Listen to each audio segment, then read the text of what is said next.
Seja bem-vindo a mais um estudo 1189. Hoje, com capítulo 14 de Apocalipse. Vamos falar sobre o Cordeiro e os 144 mil selados e os 3 anjos. Falamos sobre a besta da terra, a besta do mar, o dragão e um monte de chifre. E um tem coroa, o outro não tem coroa.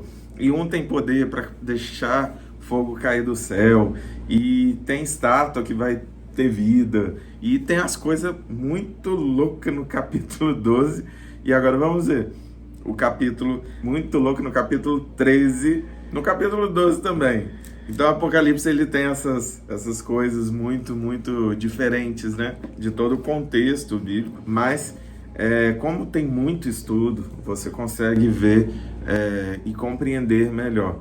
Fico imaginando na época que não tinha YouTube, não tinha internet, nada para pesquisar, e era uma dependência muito grande daqueles poucos líderes que se dedicavam à palavra do Senhor. Mas hoje nós temos muito acesso, e isso é bom se soubermos como nos guiar e tivermos aquilo que eu venho falando, o dom do discernimento de espírito, para poder separar aquilo que vem do Senhor e aquilo que não vem. Antes, vamos orar. Pai, eu te agradeço por essa oportunidade de estarmos aqui diante do Senhor, diante de tanta revelação contida no livro de Apocalipse, tanto daquilo que há de vir, mas que teu servo João teve a oportunidade de contemplar no tempo espiritual, no Kairos, que já falamos por tantas vezes aqui, que é o tempo do céu, o tempo do mundo espiritual. E nós queremos compreender aquilo que o Senhor quer aplicar no hoje, aqui, no nosso presente, no Cronos, que nossa mente e nosso coração possa olhar para essas palavras e falar: realmente existe um final preparado, e eu quero que o meu final seja com o Senhor, e esse tem que ser o nosso desejo, que o nosso final seja com o Senhor, e que o teu querer se estabeleça em nossas vidas, em nome de Jesus, amém. É isso que nós temos que ter em nosso coração, a certeza de que o nosso final, apesar do que quer que esteja registrado aqui, o nosso final, a gente tem que ter certeza que é com o Senhor. E para você ter certeza, você precisa fazer uma análise pessoal. Não estou aqui para fazer isso, eu estou aqui só para te criar a capacidade, o interesse de buscar dentro de você aquilo que é puro, que é verdadeiro, que é justo diante do Senhor. E que você possa pegar a sua vida toda e falar: Pai, olha aqui, estou te entregando tudo.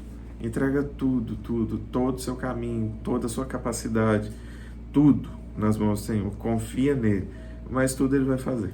Então olhei, e diante de mim estava o Cordeiro, em pé, sobre o monte Sião, e com ele 144 mil que traziam escritos na testa o nome dele e o nome de seu pai. Ouvi um som dos céus como de muitas águas, de um forte trovão. Era como o de arpistas, tocando seus instrumentos. Eles cantavam um cântico novo diante do trono, dos 4 seres viventes e dos anciãos. Ninguém podia aprender o cântico, a não ser os 144 mil que haviam sido comprados da terra. Estes são os que não se contaminaram com mulheres, pois se conservaram castos e seguem o Cordeiro por onde quer que ele vá. Foram comprados dentre os homens e ofertados como primícias a Deus e ao Cordeiro. Mentira nenhuma foi encontrada em suas bocas. São imaculados. Homens que não se deixaram contaminar, mesmo diante de um fim que foi nessa época, porque ele viu, então ele viu o que já aconteceu, mas será ainda na realidade humana um fim muito caótico.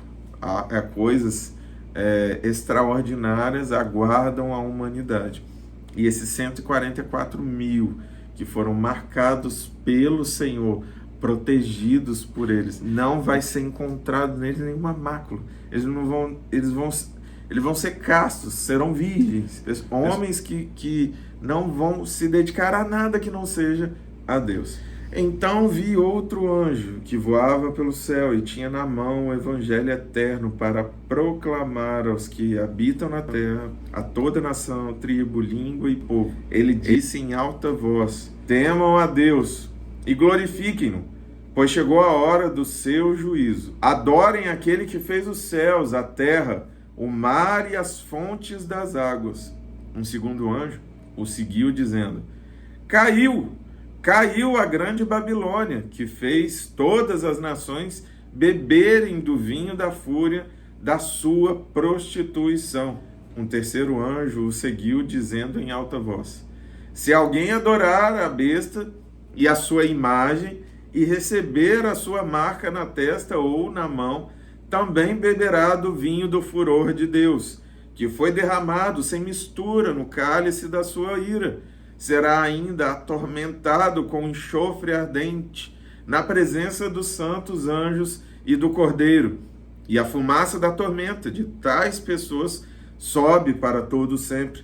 Para todos os que adoram a besta e a sua imagem, e para quem recebe a marca do seu nome, não há descanso dia e noite. Aqui está a perseverança dos santos, que obedecem aos mandamentos de Deus e permanecem fiéis a Jesus. Então ouvi uma voz dos céus dizendo: escreva, felizes os mortos que morrem no Senhor de agora em diante. Diz o Espírito: sim, eles descansarão das suas fadigas, pois as suas obras os seguirão. Então, foi necessário que anjos viessem para proclamar o erro que estava havendo sobre a humanidade e esse fim caótico, como eu mencionei, aonde vai ter muita manifestação do mundo espiritual, mas não do céu, e sim do inferno. Então, ainda que você veja coisas miraculosas, sinais, prodígios, peça ao Espírito Santo o dom de discernimento de espírito para que você não caia. Peça discernimento de espírito para que você não caia. Peça discernimento de espírito para que você não caia. Peça discernimento de espírito para que você não caia. Entenda isso. Entenda que esse final está próximo e que sem o discernimento de espírito você vai cair. Eu vou cair. Ninguém consegue se manter de pé se não for guiado pelo Espírito Santo, se não permitir que esse discernimento, essa compreensão do céu, faça com que você seja guiado para o centro da vontade do Senhor. O discernimento do Espírito é como um GPS que te guia pelo caminho certo. Você precisa pedir discernimento de Espírito. Olhei e diante de mim estava uma nuvem branca. E assentado sobre a nuvem alguém, semelhante a um filho de homem. Ele estava com uma coroa de ouro na cabeça e uma foice afiada na mão. Então saiu do santuário um outro anjo, que bradou em alta voz àquele que estava sentado sobre a nuvem: tome a sua foice e faça a colheita, pois a safra da terra está madura. Chegou a hora de colhê-la. Assim, aquele que estava sentado sobre a nuvem passou sua foice pela terra, e a terra foi ceifada. Outro anjo saiu do santuário dos céus, trazendo também uma foice afiada. E ainda outro anjo, que tem autoridade sobre o fogo, saiu do altar e bradou em alta voz àquele que tinha foice afiada: tome sua foice afiada e ajunte os cachos de uva da videira da terra, porque as suas uvas estão maduras. O anjo passou a foice pela terra, ajuntou as uvas e as lançou no grande lagar da ira de Deus. Elas foram pisadas no lagar fora da cidade, e correu sangue do lagar, chegando ao nível dos freios dos cavalos, numa distância de cerca de 300 quilômetros. Aqui fala sobre, provavelmente, pelo pouco que eu compreendo, sobre a proteção dos justos, aqueles que serão ceifados para serem protegidos pelo Senhor, e aqueles que vão passar por uma guerra e vai haver tanto sangue. Um cavalo, normalmente tem 1 metro e tanto de altura. Imagina sangue vindo nessa altura, de tanta gente que vai morrer. Esse é um dos finais trágicos daqueles que não forem ceifados porque estavam de acordo com a palavra. Então tudo que nós lemos, ele pode gerar um certo temor para que você se mantenha no caminho. Mas se te gera medo é porque você não está no caminho. Se o seu sentimento é de Senhor, não me deixa viver longe do Senhor, porque eu não quero esse trem para mim não. Aí ok. Mas se o seu sentimento é misericórdia, eu não posso passar por isso. Ai, será que eu estou preparado? Não tenha dúvida, não tenha dúvida.